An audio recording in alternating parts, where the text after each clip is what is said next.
Okay, we're only going to do a couple of things this week, and we're going to wrap this up pretty simply.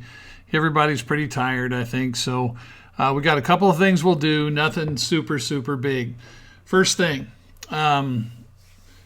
we are going to, and we're still working with Canva, and last week was all about learning how to do some things, how to work with pictures, how to work with text, how to do some things with templates, all that kind of thing. What I'm going to ask you to do today is to actually design a one-page flyer, and it's just going to really need to be done sometime this week. And there's going to be at least one more assignment this week, but it'll have to be done sometime this week.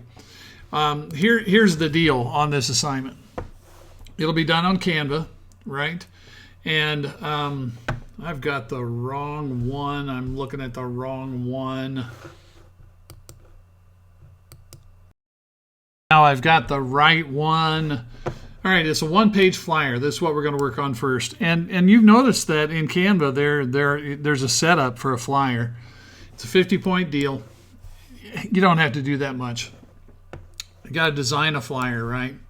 Now, when you get there, you could use a template if you want to, because there's lots of flyer templates, and you could start with one of those templates and then just change out the items that are on the template to make it match what your design is for. Or you could just start from scratch and just build it yourself. It's kind of what I did. Now, the things that are required, the things that have to go on, if you're making a one-page flyer for any kind of occasion or event, here are the things you've got to have.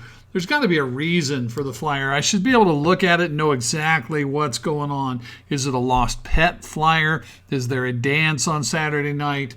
Mine is for a garage sale. You'll see mine in a minute. Is it a bakery opening up? Is it an advertisement for a coffee shop?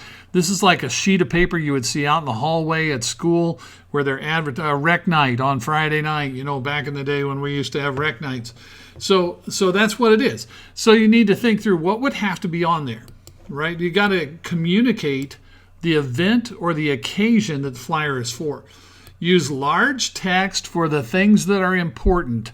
Don't use a little tiny font for something that should really be noticeable. So that's called prioritizing, making emphasis, right?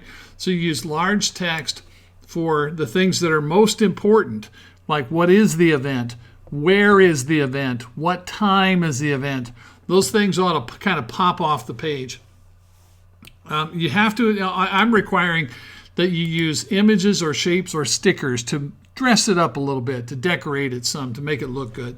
And then any information that is important for the kind of event you're doing. Like I said a minute ago, I'm doing a garage sale on mine.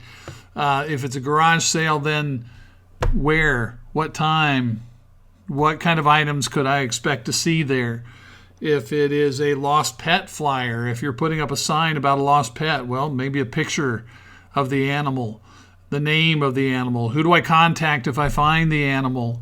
It's all of those kinds of things. You have to think through the purpose of your flyer and include all of that stuff that would be important for whatever it is you're making. All right, and then saving and submitting is all pretty normal stuff here. So I'm going to hop over here and just show you mine real quick. I'm on Canva. I'm looking at the part that says all your designs. I'm going to click this, and I'm not going to build it right here in front of you. We did all this last week. Now, the things I have, like Darth Vader's helmet and the Death Star and the Stormtrooper over here, those are graphics I got off the internet. Those were not, I didn't go to images and search for that. I went and found them myself. And so I had to do the whole upload. I had to use the uploads button to get that job done. But do that however you want to, right? I've got some things on here like some frames that are found in the Elements library. A lot of text on here. I got a lot of text objects on here. I use the stars down here as a shape. Mostly text objects and a couple of shape elements. And so yeah, here's mine. Now remember, over here when you're doing a flyer, there's all kinds of templates over here that you could use if you want to. You just have to change it. You can't just click on something and then turn it in. I don't want that.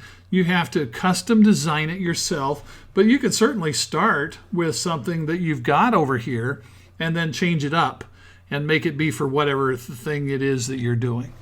All right, so that's really all I'm gonna show you in this video. That's it. I want you to work on designing a one-page flyer for some kind of event or promotion or whatever. All right, off you go. Fist bump. Go, go, go.